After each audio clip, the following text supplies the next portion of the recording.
Hello, friends. Bishop Tom Dowd here with another video of Catholic teaching in 10 minutes or less. This video, we're continuing the series Catholic Marriage for Non-Catholics, which is especially meant to help couples who are preparing for marriage in communion with the Church, where one spouse is Catholic and the other, future spouse is not Catholic, and perhaps they're asking a lot of questions. What does the Church think about marriage, and sort of what are they getting into? Well, I thought in this video we could tackle a very fundamental opening subject, which is, what is marriage? What is the definition of marriage as understood by the Catholic Church?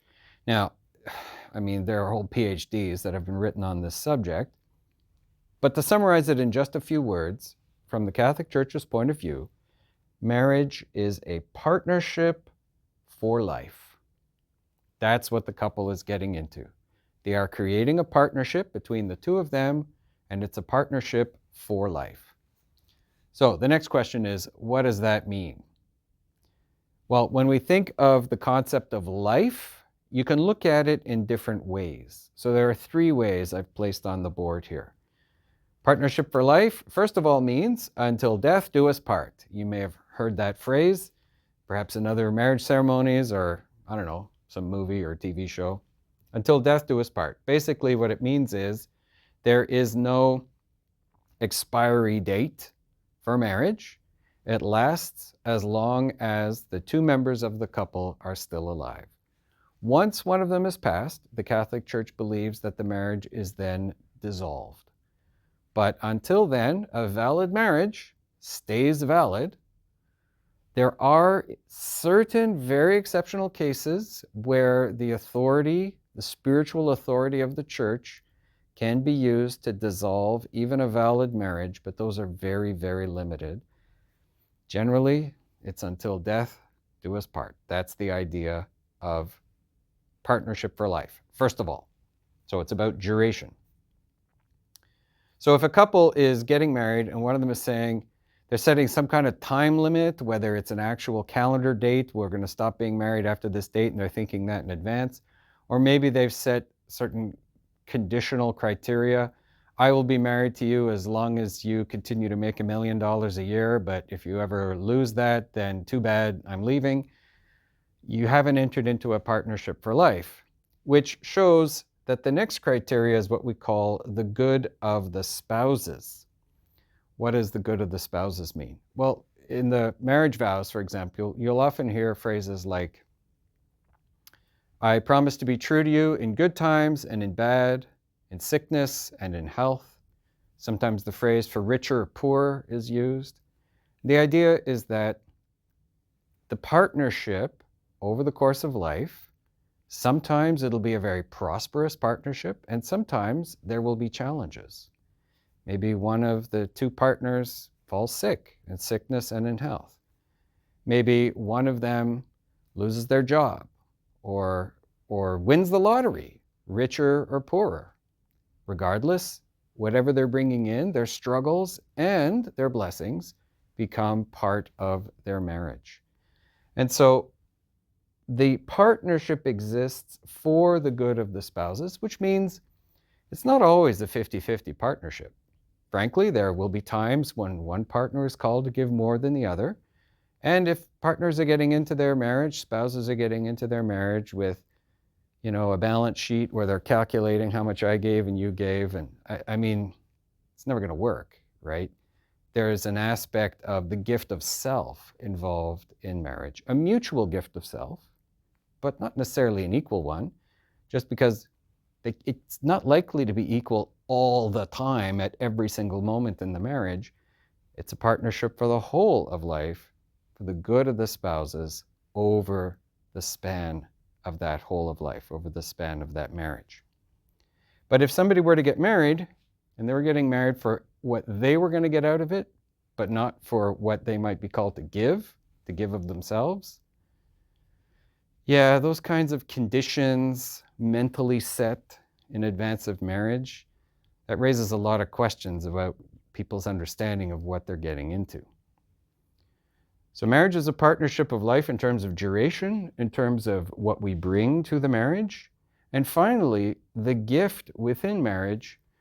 As Catholics, we believe a very important property of marriage is the raising up of children. So this obviously involves having biological children within the context of marriage, so that's procreation. But it's not just about having babies. It's about having children and being able to raise them up to be, frankly, good people, to be people who are going to be a contributing force in society, to be people who will be moral, and of course, from a Catholic point of view, to be people who will know and love God, who will get to know God in order to live out not just a calling for the good of the people around them, their society, their neighbors, but also a calling to respond to the love of God and to seek to do God's will in the world in a very positive way, to bring the spirit of love that is God into the world. This point is very often the trickiest for interfaith couples.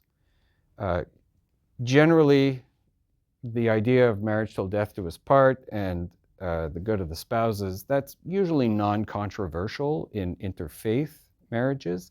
But when the question of the raising up of kids spiritually, the raising up of them biologically, the raising up of them in their education, again, usually even interfaith couples, they don't have a problem with that. They can find agreement relatively easily. The religious education is the tricky part sometimes. And the Catholic Church, when we're guiding a couple that is preparing for an interfaith marriage, maybe a Catholic with a Protestant, a Catholic with a non-Christian, Catholic with an atheist, we're going to look at this question with them, because the Catholic party, we can't force anything on the non-Catholic, but the Catholic party does have a serious obligation to make sure that their faith is being transmitted to their kids. We believe that that's part of our duty, is to share our faith, and who best to share it with? Our spouse, obviously, but our kids as well, in the way that we're raising them up. So if this is Catholic marriage for non-Catholics, I'm just raising this as a point to consider as you're preparing for your married life. Now, this is a tall order. There's a lot here, and when we think of it, we can probably think of marriages we've known in our social circle or in our family where it hasn't quite worked out for those folks.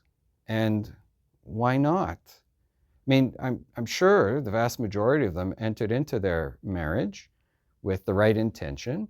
Perhaps there was some quality that they were lacking, for example, an element of maturity. Or perhaps they didn't quite understand what they were getting into.